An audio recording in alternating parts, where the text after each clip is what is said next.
In the small town of Vermont, winter smothers every street beneath a suffocating veil of snow, yet its silence conceals an ancient dread.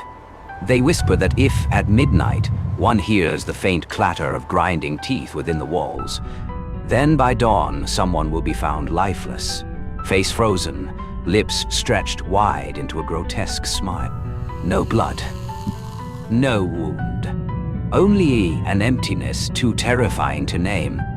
They call it the Mark of Labubu, the final smile from which no soul has ever escaped.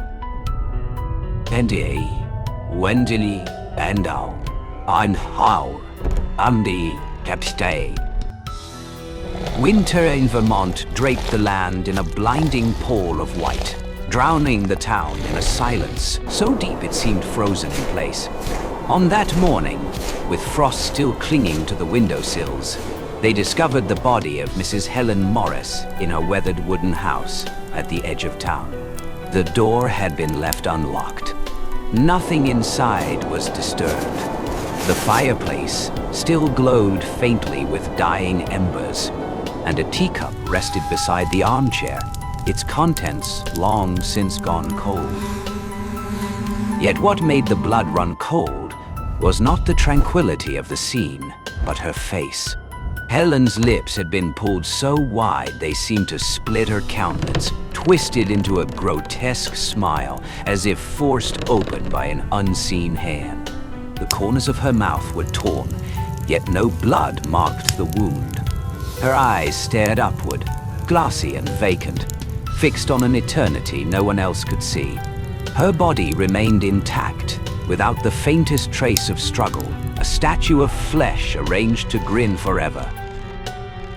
The neighbor later recalled that the night before her death, Helen had complained of strange noises in the wooden walls.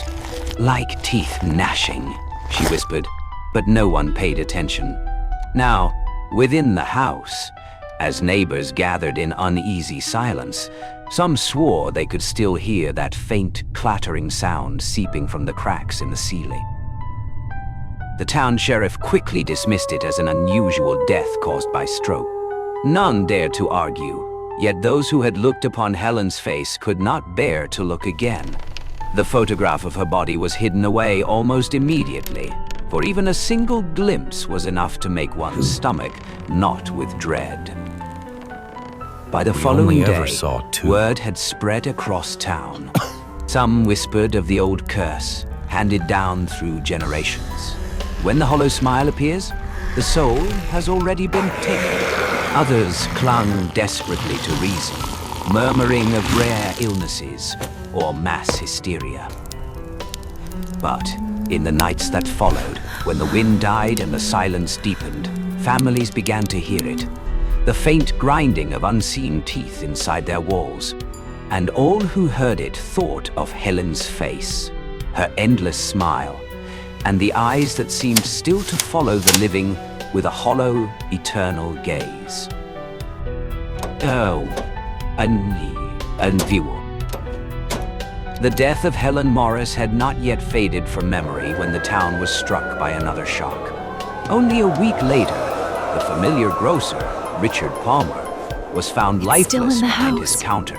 He sat slumped in his swivel chair, one hand resting upon his ledger. No signs of struggle, not a trace of blood, only that same twisted visage, lips stretched into a brittle, unnatural smile. I can't stay here. Drawn so taut it seemed the skin might tear apart. The whispers grew louder. Some still muttered of coincidence, but disbelief crumbled when, inside the local schoolhouse, a teacher was discovered collapsed at her desk. She too sat upright, eyes frozen open, her face marked by that grotesque grin. 3 deaths, each body untouched, each face smiling. No one could cling to reason any longer. Unease thickened over the town like a second winter. With every nightfall, the people listened to their walls, holding their breath against the faintest disturbance, dreading the sound of something stirring where no living thing should be. In this oppressive silence, Eleanor Finch, a widow in her 40s, began to notice strange occurrences within her own home. At first, it was only faint clicks within the walls, like metal striking metal. She dismissed it as vermin or the sigh of old pipes. But her son, Daniel, whispered that he heard something more. Laughter, low and disembodied, drifting through his room each night. Sleep deserted her. Eleanor began recording every detail in a small notebook. The time the noises began, the place from which they seemed to echo, the unnatural chill that seeped through cracks in the wooden walls. And with every page, a dreadful realization grew clearer. Each victim had spoken of such sounds days before their deaths. The home that once promised safety now became a silent snare. In the late hours, Eleanor sat rigid in the dark, listening to the dry, relentless grinding of teeth moving through the walls, as though some colossal maw waited patiently to swallow her family whole. And she understood then. The hollow smile was no longer just the misfortune of neighbors. It was advancing, step by step, click by click, toward her very own door. Ni, Anho.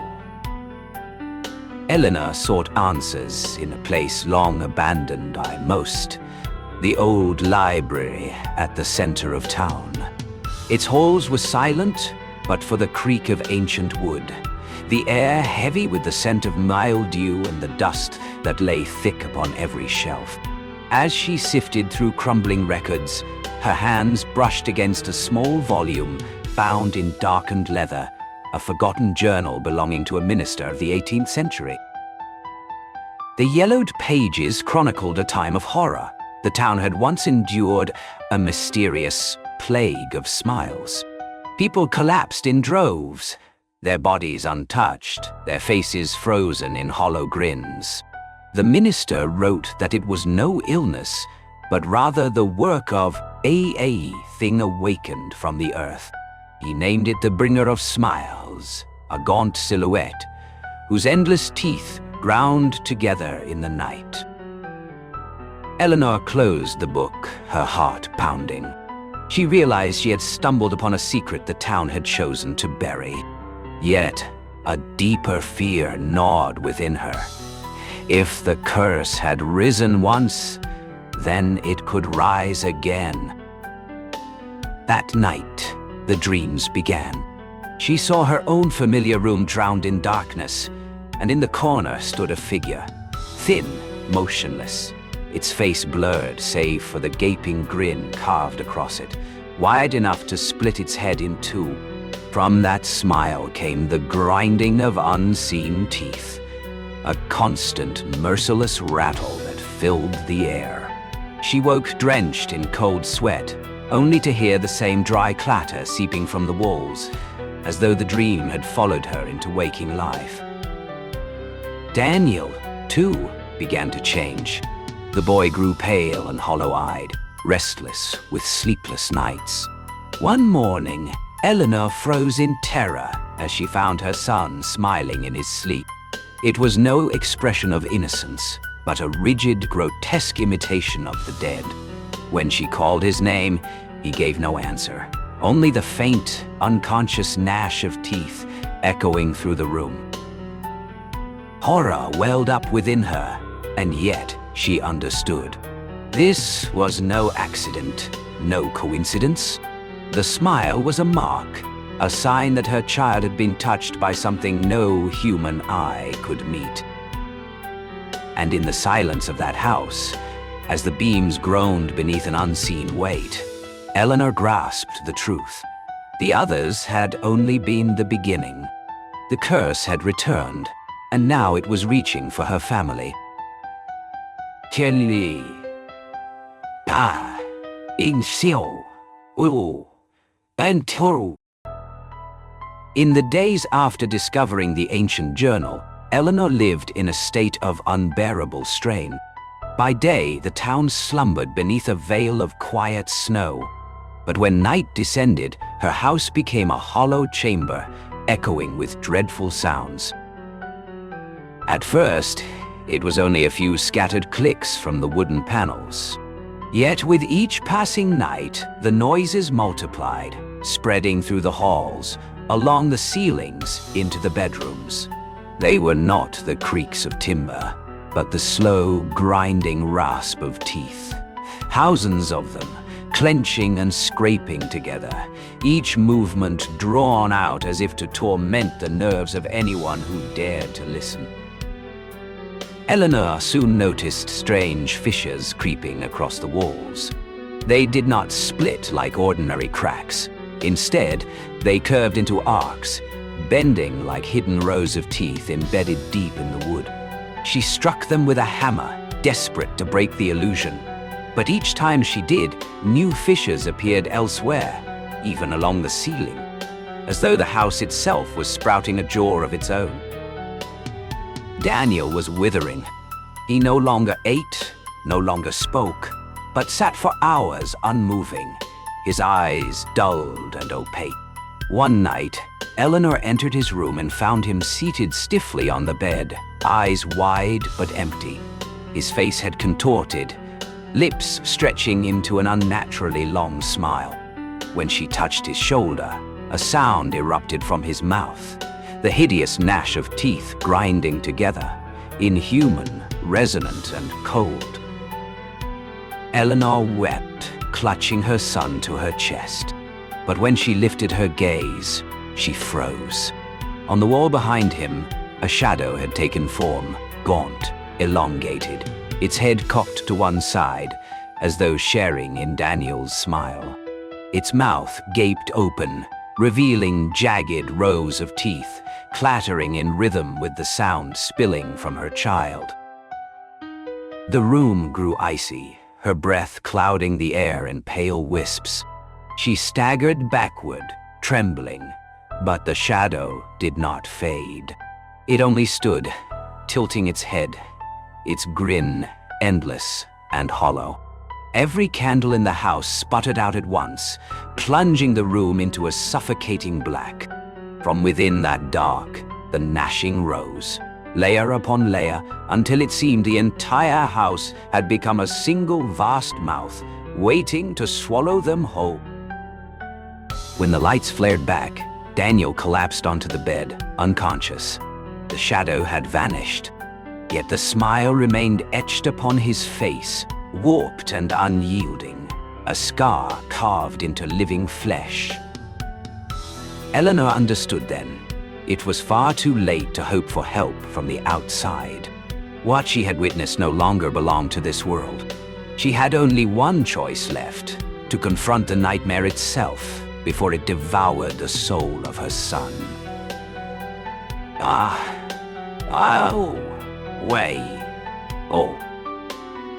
Outside, snow fell in heavy silence, yet within Eleanor's house the cold was sharper, crueler.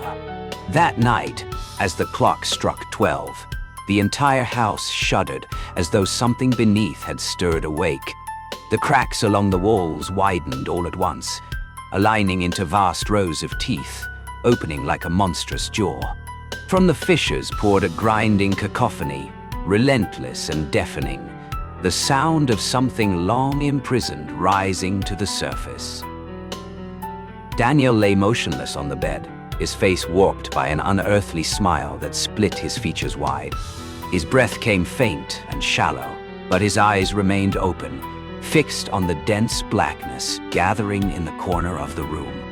Eleanor knelt beside him, clutching his icy hand. "I'm here, my son," she whispered, her voice quivering. Yet Daniel's lips only twitched with that lifeless grin, no words returning to her. Then the darkness began to move.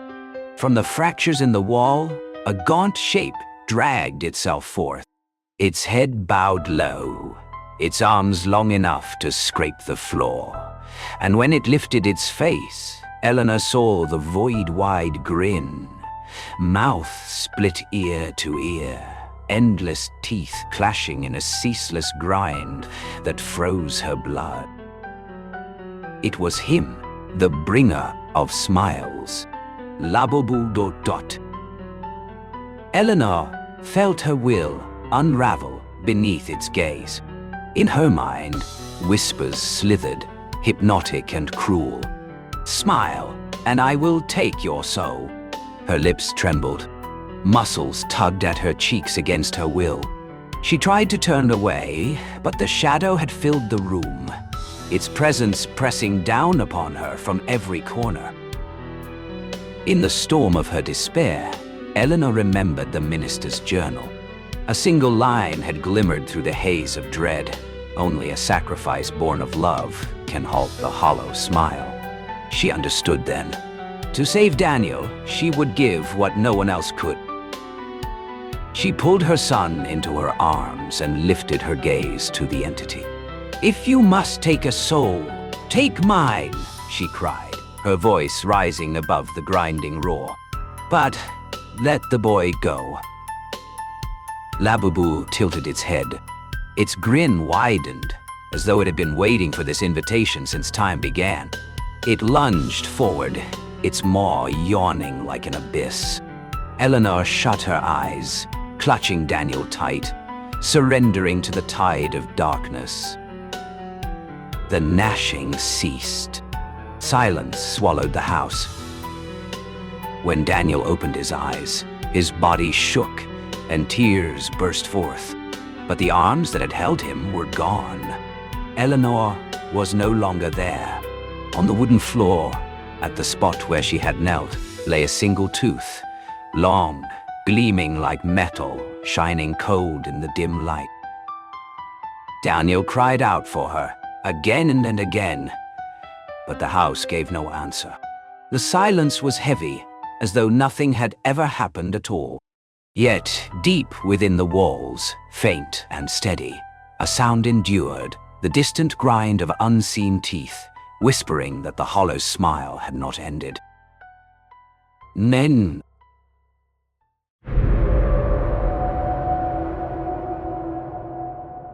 On Staten Island, the legend of Cropsey has never faded.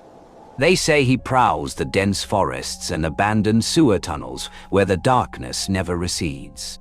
Towering, lurching, and armed with a rusted blade, he stalks the unlucky who dare to enter.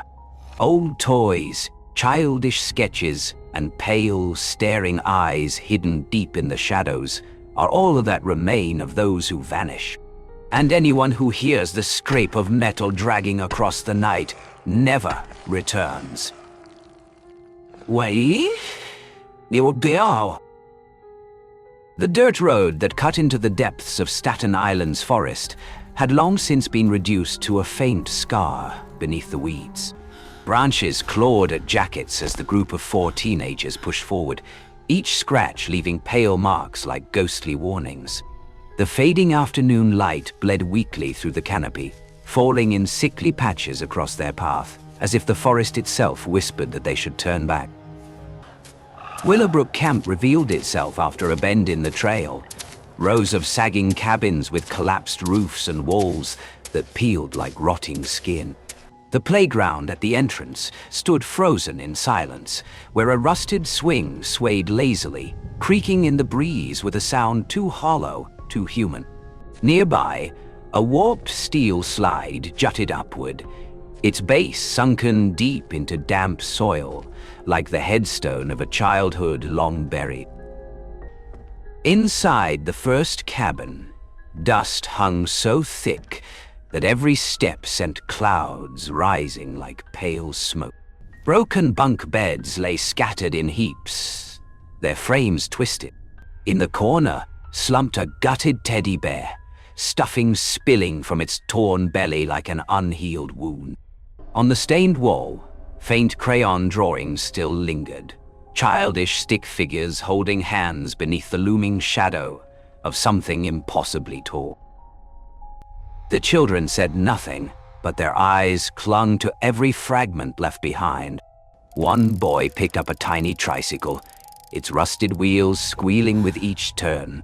The sound echoed through the hollow cabin, absurdly small, yet unbearably heavy, as if carried from a past that refused to rest. The sun dipped lower, smothered by the tree line, and shadows swallowed the camp.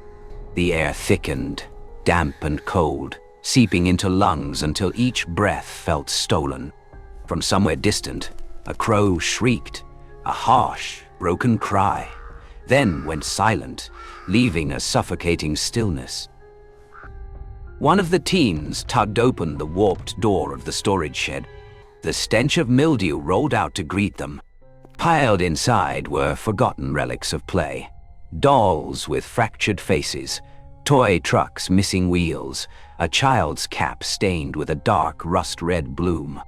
On a crooked wooden shelf leaned a stack of photographs, their images blurred by time. The children leaned closer. Each picture showed camp kids lined up in uniform, smiling with mouths too stiff, eyes too empty. A gust of wind slipped through the cracked boards, making the photos quiver. For a moment, it seemed as though the entire camp exhaled, heavy and tired. And in that instant, the intruders understood. They were not the first to wander here in decades. Something had remained. Something that watched, patient and hungry, from just beyond the dark. Nah. Night had swallowed Staten Island's woods whole, pressing darkness against every breath. The teenagers moved with flashlights in hand, their beams slicing thin arcs across the ruins of an abandoned bathhouse on the camp's edge. Hingis groaned as a sagging wooden door surrendered, opening into a chamber that reeked of mold and stagnant air.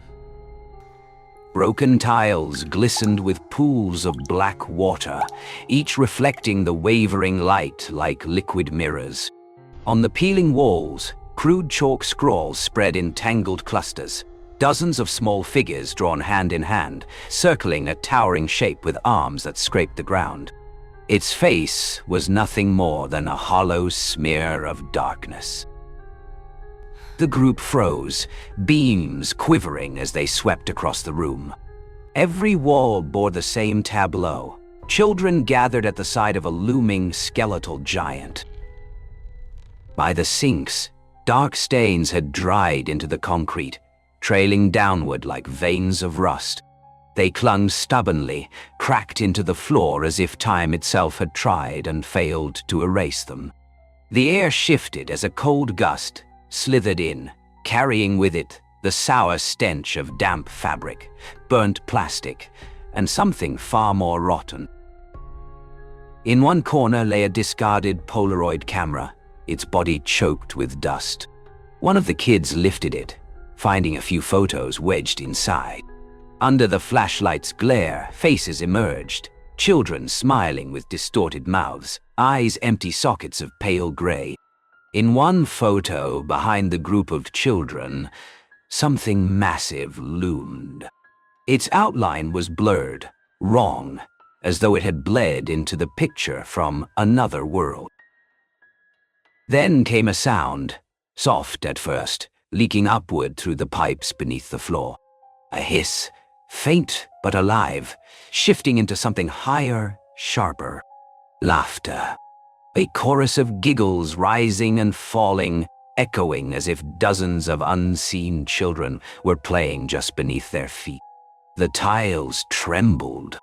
Ripples spread across the stagnant puddles. The teenagers stared at one another, wide-eyed and mute.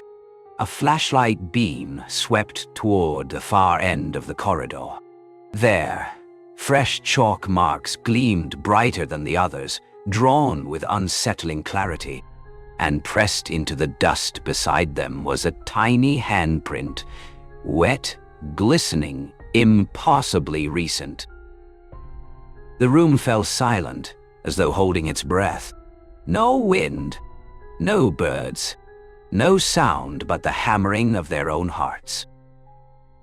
And then it came, rising from the bowels of the tunnels below, the scrape of metal, dragging slow and heavy, rattling through the brick walls, announcing something that had already begun to move.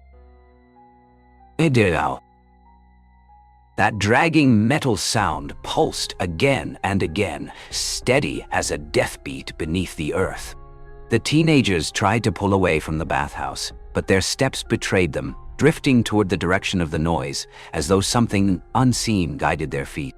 Wind shrieked through the shattered slats, tilting flashlight beams into fractured arcs, illuminating shadows that seemed to close tighter with every step.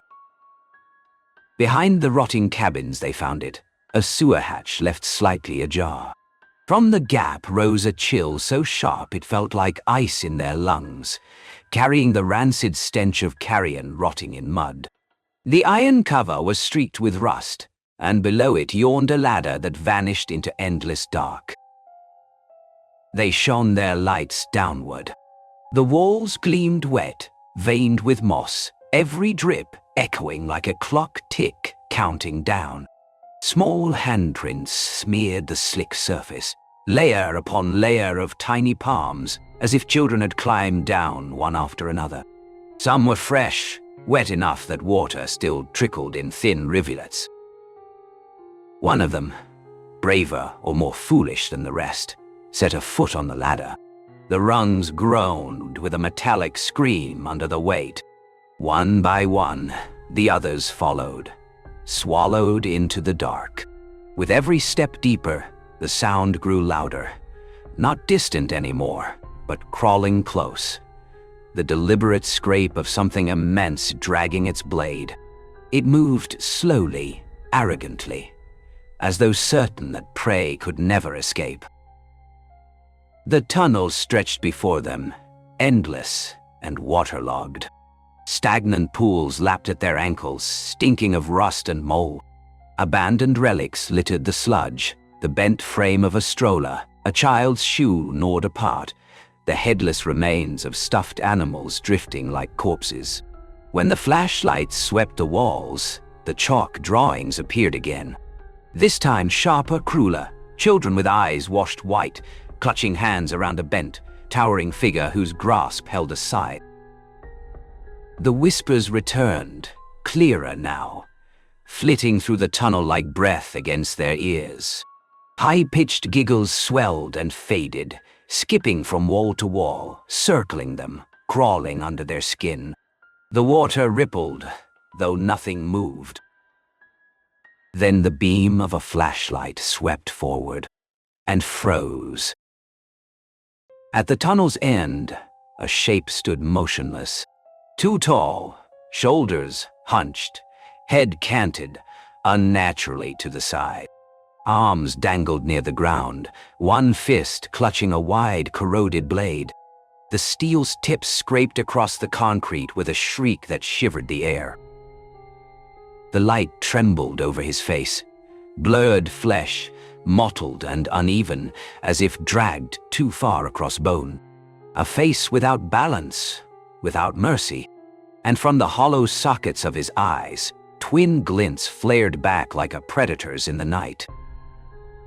The teenagers froze, breaths caught, hearts hammered against ribs like prisoners against walls.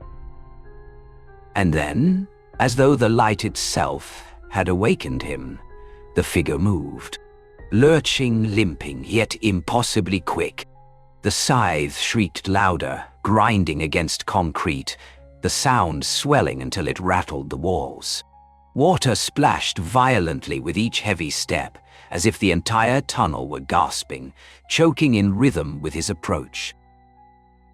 A scream tore loose, shattering the silence.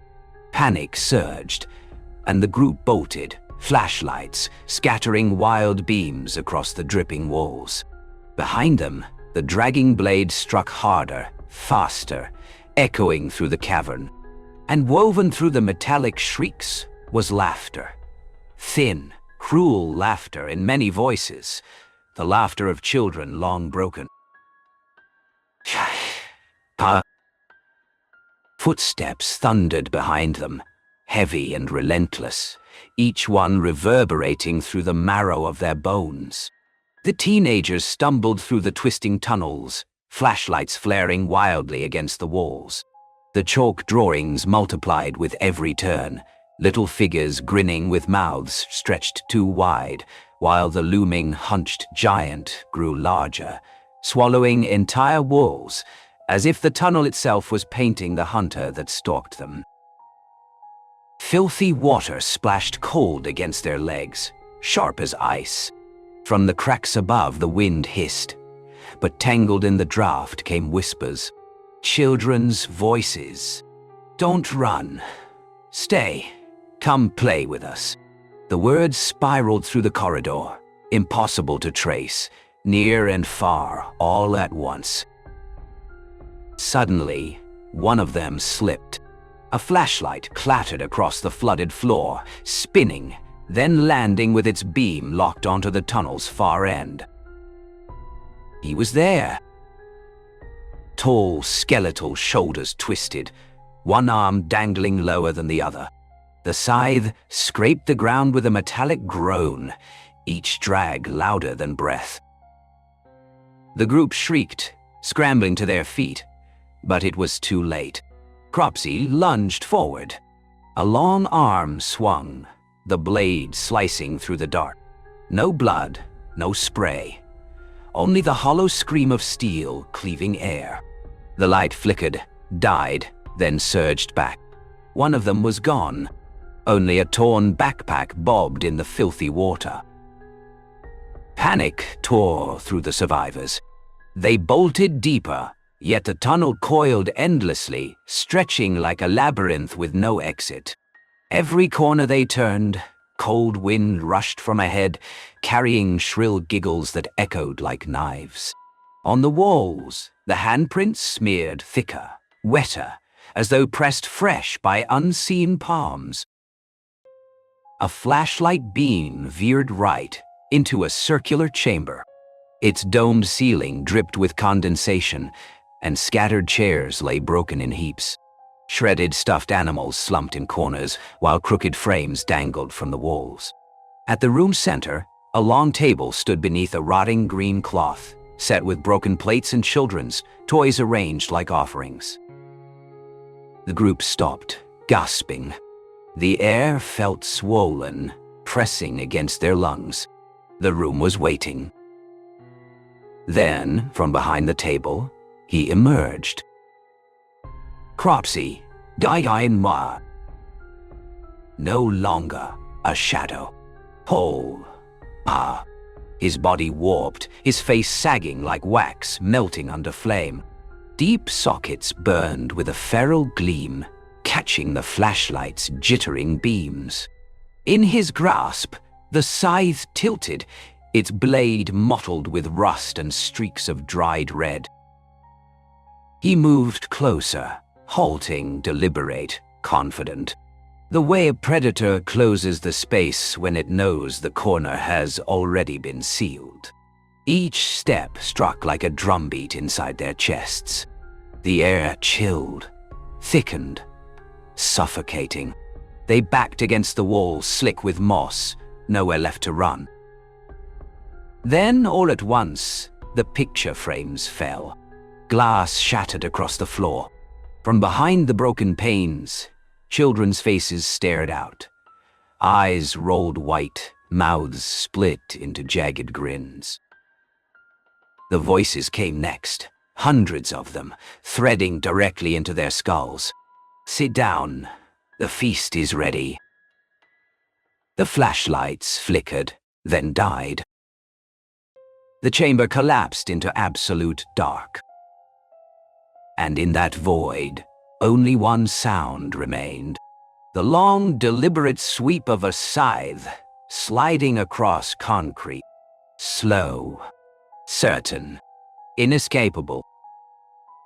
Nyani. The blackness swallowed the entire chamber, so thick it weighed down every breath. There was no light anymore. Only the steady drip of water, the frantic thump of hearts, and above all the unending scrape of a scythe dragged across concrete. One of them screamed, flicking a lighter to life. The tiny flame stuttered, casting a trembling glow over Cropsy's face, just inches away. Flesh sagged like melted wax, one socket hollow, the other gleaming with a feral yellow spark. His breath stank of rust and rot, the stench of blood clinging to every exhale. The scythe swung. A scream was cut short. The flame snuffed out. Silence, then the splash of water, as though the tunnel had just swallowed another soul whole. The survivors staggered forward, plunging deeper into the maze. But the tunnels weren't the same anymore. The paths twisted endlessly, corridors folding into each other like a nightmare with no escape. Every footstep echoed unnaturally long, as though the ground itself refused to carry them closer to safety. Behind them, the dragging steel sang on the concrete, sometimes distant, sometimes right at their heels. Cropsey was playing. Another stumbled, their flashlight tumbling into the water. Its glow flickered just enough to reveal the figures. Rows of children standing shoulder to shoulder in the tunnel. Faces chalk white, eyes hollow, mouths cracked into rigid smiles. Tiny hands reached out, whispering, "Stay with us."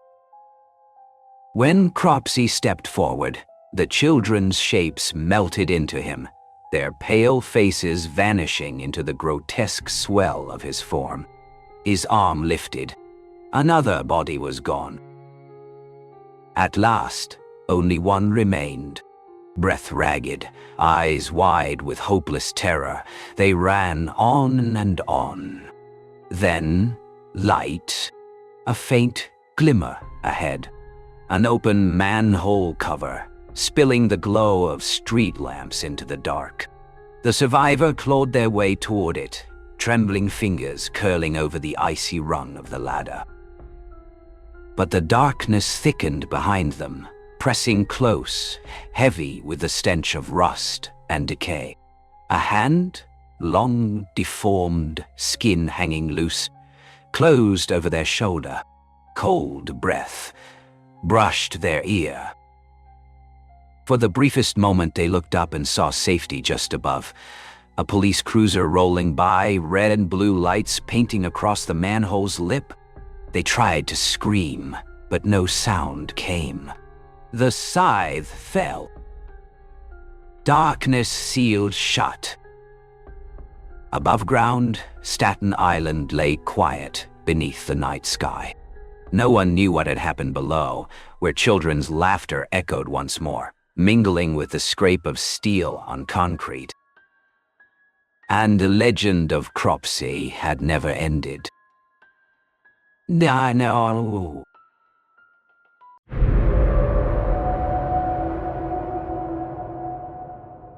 In 1912, the Moore family and two young guests were murdered in their sleep, each struck down by the swing of an axe inside a small white house in Villisca, Iowa. The killer was never found. What remained was not just a crime, but a wound, a scar pressed into the town's history, stretching across more than a century. The locals whisper that when night falls, the house replays its sorrow. The echo of steel still thuds against unseen wood. Doors drift open as if nudged by invisible hands. Beds tremble faintly, as though reliving the last moments of breath and fear. And when a documentary filmmaker arrives, determined to spend the night within those walls and capture the truth, his camera lens will become more than a tool. It will serve as a third eye, one that does not blink, one that stares into the dark, and one that will learn that some things should never be seen.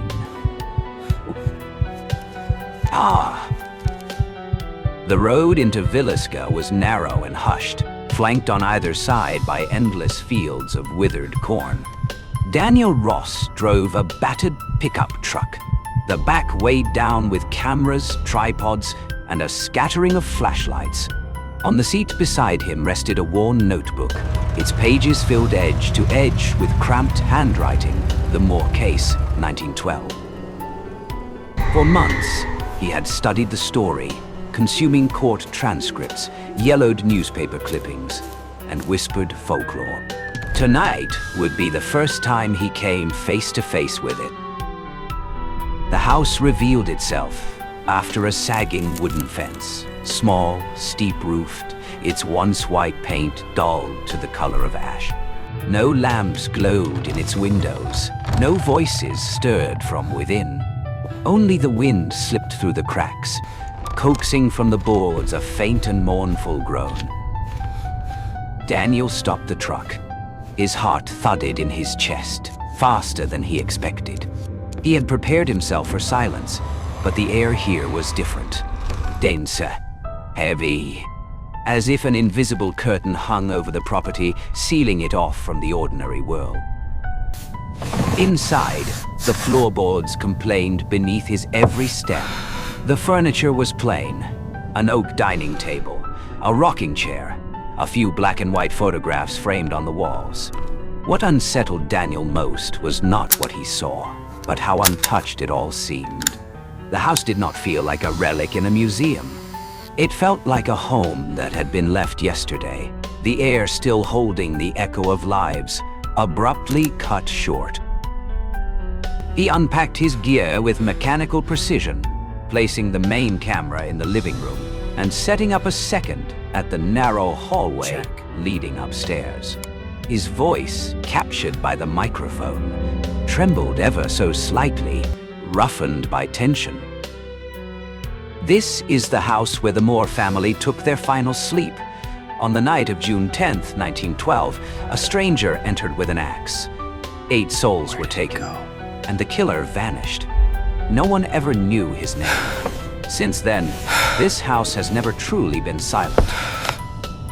Daniel lowered himself onto the bed in the downstairs room. From there, he stared through the window into the black beyond. In his mind's eye, a different image took shape. 8 still forms stretched beneath sheets. The night itself wrapped tight around the intruder like a cloak. He shivered. He reminded himself he was here only to film, to capture evidence, to record what folklore could not. Yet, no matter how he repeated it, a gnawing certainty lingered. The house was listening. Every word he spoke was sinking into its walls, acknowledged by something unseen. Then it came. A sharp click. From above. It could have been the wind. It could have been the shift of old wood. But it might have been something else. Daniel raised his head, forcing a smile at the lens. Seems we're not alone.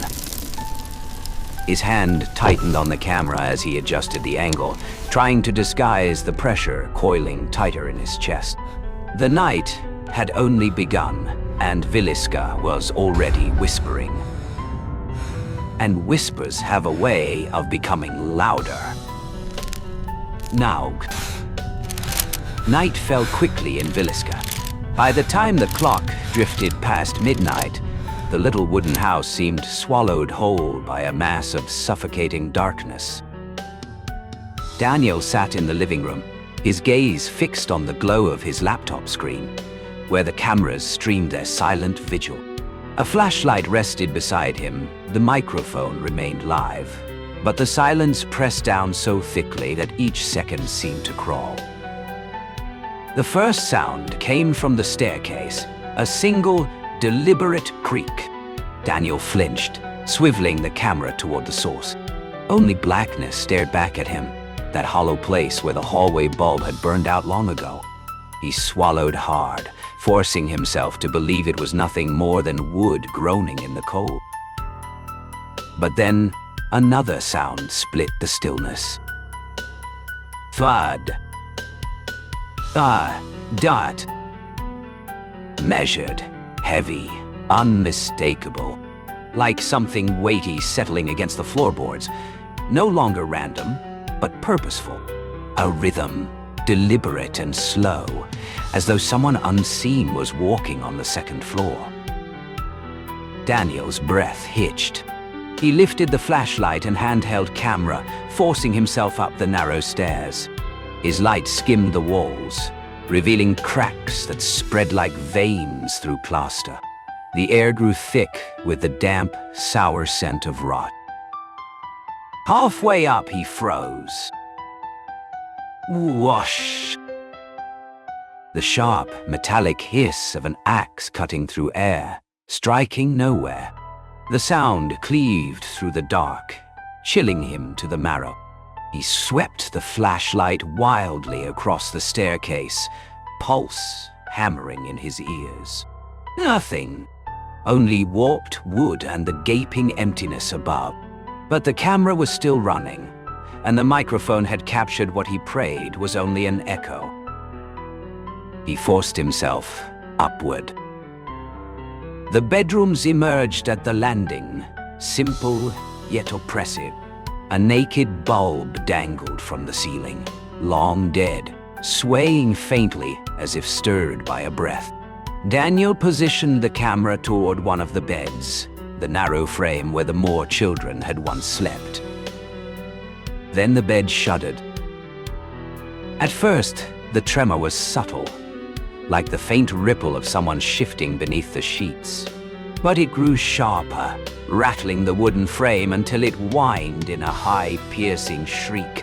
Daniel thrust the beam of his flashlight forward. The mattress was bare. No one lay there. Cold sweat traced his temples as he stumbled back. A droplet struck the camera lens. He blinked, frowning, and reached out with his hand. Sticky, dark, thick. Blood. Daniel lifted his eyes. Across the ceiling, pale plaster was darkening. Thin rivulets seeped downward, spreading, multiplying, until they formed red, gleaming stains. They fell in droplets that pattered against the floorboards, slowly shaping themselves into something grim, the inverted outline of an axe head looming above him. His chest rose and fell in short, frantic bursts. He backed toward the doorway, but before he reached it, the door slammed shut with a booming finality. The sound reverberated through the entire house, like a groan of wood and bone. He was trapped. The darkness seemed to thicken, pressing closer. And then the axe returned. Not visible, not wielded by any hand he could see, but its sound filled the room. Each phantom strike rang out as though it split the air inches from his body. Blow after blow, relentless, invisible, seeking him. The camera shook in his hands, capturing every tremor, every gasp, every unholy echo. And in that instant, Daniel understood. He was not merely documenting a haunted house. He was being written into its story. The hour, day. The room felt suffocating, as if the very air had thickened to stone. Daniel pressed his back against the wall, his camera trembling in rhythm with his heartbeat. Above him, the ceiling continued to bleed, each drop of dark red falling to the floor and spreading outward into long, thin streaks. Trails that began to resemble footprints, pacing slowly across the boards. The flashlight sputtered twice, then died. Darkness rushed in, swallowing the room whole. The only glow left was the frail beam from the camera, casting a pale reflection across Daniel's terrified face. His own eyes stared back at him, wide and frantic, trapped in that sickly light. Then the sound returned. Whoosh! Whoosh! The stroke of an axe splitting the air, closer now, whispering past his ear. The atmosphere itself seemed torn apart, though no wood splintered, no blade struck. The room remained bare, empty yet charged with a violence that pressed against his skin.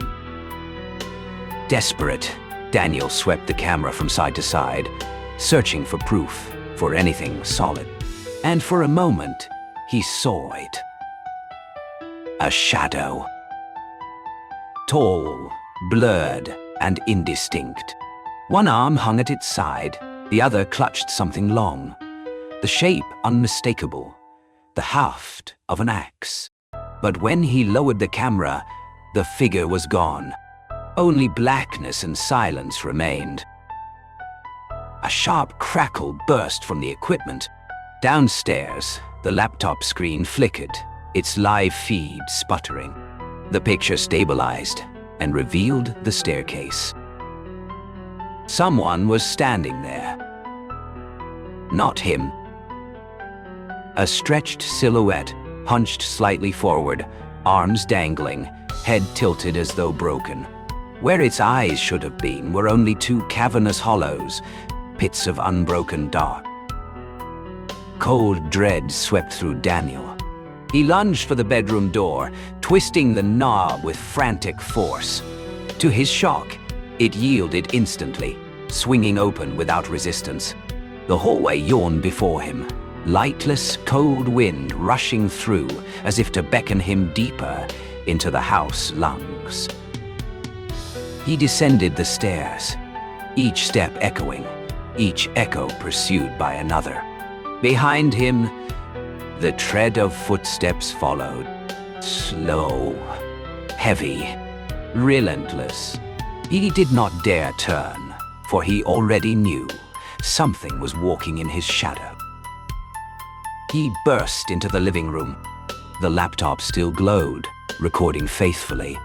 The feed flickered once more, and then the camera turned its gaze back upon him. But he was not alone in the frame. Behind him, stark and undeniable, loomed a hand, slick with blood, clutching an axe that dripped in steady rhythm to the floor. Daniel spun around, heart pounding. The room was empty. Only the rocking chair moved, swaying gently back and forth, creaking as though someone had just risen from it. Cold sweat drenched him. He backed into the corner, the handheld camera still rolling, still capturing every shallow breath that rattled in his chest. Each exhale sounded wrong, almost as if it belonged not to him, but to someone who had once struggled for air on these very floorboards. And then the sound changed. The axe no longer sang through the air. It struck inward, not against wood or walls, but against his mind. A voice, blunt and cold, whispered like iron against his skull. 8, then 9. Daniel's stomach dropped, his vision blurred. And with that, he understood. In this house, the number had never stopped at 8. Ani, thi, ki, isi wow. Daniel tried to stagger out of the living room, but his legs felt leaden, as though nailed to the freezing floorboards. The house itself seemed to breathe, ragged and uneven, every crack in the wood groaning like something alive and mourning. On the laptop screen, the feed stuttered, then froze. The image that remained was hazy, indistinct. 4 small beds lined in a row, and upon them, the silhouettes of children lying motionless. Daniel's breath caught. He edged forward, trembling. Whoosh! The air split open. An axe stroke, sharp and merciless, cut through the silence. For a split second, there was a flare of light, and Daniel felt death sweep across his skin. A cold sting seared his cheek. Blood welled. Though no figure stood before him, he knew the blade had missed by inches. The axe was here, whether his eyes could see it or not. The house shuddered. From the hallway, something emerged. A shape. Tall, slow, heavy, its face blurred and indistinct, shifting like smoke. But its hand was solid, terrible, gripping an axe slick with fresh blood, gleaming wet in the camera's eye. Daniel stumbled backward, breath sharp and ragged, but the lens in his shaking hands betrayed him, framing the figure perfectly, capturing each deliberate step. Then came the whispers. Children's voices, soft, fractured, circling him from every corner. Don't let him swing again. Don't let him swing again. The plea rose, dozens of tiny voices merging into one mournful chorus, a choir of the lost. Daniel tilted his head upward, panic overtaking reason. Too late. The axe fell. This time it was no illusion. White-hot pain exploded through his shoulder, ripping down his arm. His body convulsed. He collapsed, the camera clattering to the ground, its lens splintering but still recording, still watching.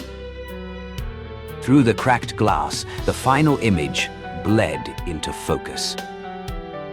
The hollow gaze of the Villisca killer. Eyes that had not blinked in over a century stared straight into the lens. Empty, endless, saturated with hate. And then the frame shuddered, as though the house itself exhaled, satisfied. Villisca had claimed another soul. Inemunda. Morning broke over Villisca, pale and indifferent. The house stood exactly as it had the night before. Doors locked, windows shuttered, silence unbroken.